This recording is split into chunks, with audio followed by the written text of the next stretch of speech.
Inflasi ini puncaknya kan yang Pak Don bilang tahun ini bulan 6. Apa yang akan terjadi di puncaknya itu, Pak? Inflasi dan deflasi bertemu. Maksudnya gimana? Inflasi itu harga naik. Harga-harga naik, tapi daya beli turun.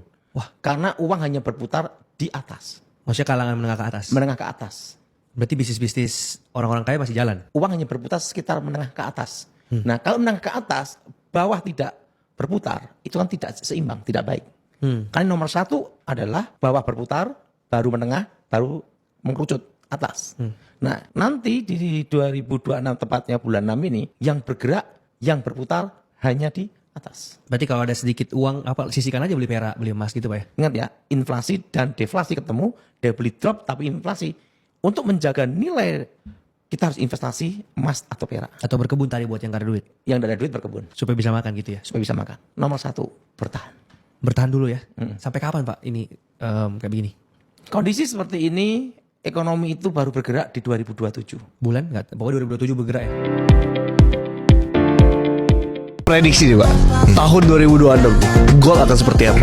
Gold tuh kocokannya akan makin fatal, keras sekali. Makin fatal. Ya. Dan range-nya atas bawahnya lebar. Oke. Ada peluang all time high sekali lagi. Oke. Sampai 5.800 6.000. Ya. Jarak ke bawahnya juga sampai 3.900. 3.900 Pak. Lu lihat range-nya segini. Oke. Jangan tanya saya apa dasarnya, nggak mungkin. Keep quiet, shut up, man. Oke. Karena nggak ada yang tahu juga. Kemarin dia turun 12.000 pips. Itu nggak ada yang tahu. Tiba-tiba turun gitu aja. Lu mau pakai cara apa juga nggak tahu. Jangan sombong di gold market sekarang. Siap. Iya dong. Ya. Jadi range atas bawah udah gue siapin. Oke. Nah, ada peluang all time high, yes. Tapi ada resiko kayak gelas dituang gitu, Sumpah. turun. Dan itu korbannya banyak banget. Di saham kita juga sama. Oke. ISG saya ngeliat 10.200, nextnya 12.000. 12.000 all time high berarti. Ya 48 bulan lah, itu range 48 bulan ya. Ya. 10.200 itu yang kita lihat dulu. Dan jangan pernah bilang bahwa harga di angka 6.000 itu nggak bisa dicapai. Target bawah gue 6.000 itu adalah hutang yang belum dia bayar waktu bulan April 2025. Ada gap ya berarti. Ada gap. Oke. Pertanyaannya kan nggak mungkin Pak, ekonomi kita baik-baik. Shut up. Kasus MSCI prediksi siapapun tiba-tiba jebret turun. Berat. Oke. Mana bisa market sekarang ya, mereka bikin kericuhan itu weekend bro. Bener. Tiba-tiba Seninnya di gap 5%, lu mau ngomong apa sekarang? Iya. Oke. Jadi 2026 menurut saya adalah tahun yang tersulit dari 5 tahun terakhir. Wah, bahkan dibandingin sama era COVID kemarin Covid tuh crash jelas. Kalau mau crash, crash aja gitu loh. Satu arah turun, tinggal mungut, tinggal naik. Kalau Ini yang kan enggak.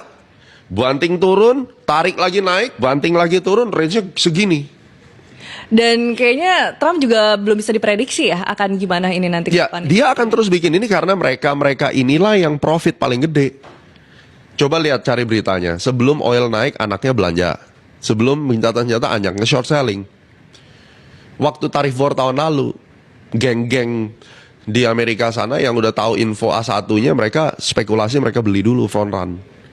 Ini basically para trader di Wall Street, ya kan, yang dimotori oleh government sekarang untuk trading bareng, yuk main insider secara global, kan gila. Dan gak cuma saham ya, kripto gimana? Semua. Kripto kan Kripto lagi Trump sideways itu- gede.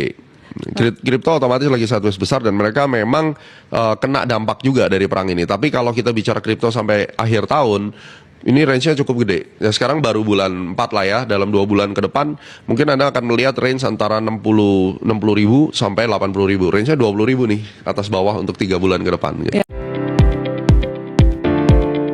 Tahun 2026 ini, tahun terakhir buat kalian menjadi orang kaya baru. Kok bisa kok? Yuk kita bahas. Jadi, menurut sebuah ramalan kuno bernama Banner Cycle yang diciptakan oleh Samuel Banner, seorang petani yang sempat bangkrut karena krisis finansial. Dan Banner Cycle menyatakan tahun 2026 ke depan adalah tahun yang bagus untuk mulai akumulasi aset. Nah, di sini kita lihat di poin A, di mana ini adalah poin tahun-tahun panik dan terjadi krisis. Karena kalau kita lihat di tahun 99 terjadi krisis Asia dan .com bubble. Rupiah hancur dan kerusuhan di mana-mana. tahun 2019 ada virus COVID-19 yang menyebabkan krisis di seluruh dunia. Pasar saham jatuh, pasar kripto jatuh, dan semua keuangan hancur. Dan di tahun 2035 akan ada krisis lagi berdasarkan Banner Cycle. Nah, posisi kita yang sekarang di tahun 2026 ada di titik B, yaitu di tengah-tengah, yang artinya harga sekarang nggak terlalu tinggi, juga nggak terlalu rendah. Bitcoin udah turun dari all time high-nya di $126.000 dan sekarang berada di $70.000. Ini belum bottom, tapi udah tergolong layak untuk diakumulasi. Nah, terus kapan dong kok kita harus akumulasi lagi? Kamu bisa akumulasi besar di tahun 2032. Dan kebetulan Banner Cycle ini juga bertepatan dengan ramalan dari Raoul Pal yang berprediksi akan ada krisis di tahun 2032. Karena di tahun itu dia memprediksi bahwa dunia akan didisrupsi oleh AI. Jadi buat kalian yang mau mengubah nasib kalian, fokus kerja keras, cari income source baru, banyakin cash sebanyak-banyaknya, potong pengeluaran yang nggak penting. Ketika sudah waktunya market crash, cash kita udah banyak tuh, langsung aja all in, tembak di sana, kita sudah punya cashnya. Terus save video ini, jangan lupa follow karena aku bakal terus share update dan peluang cuan di kala krisis terjadi. Salam cuan.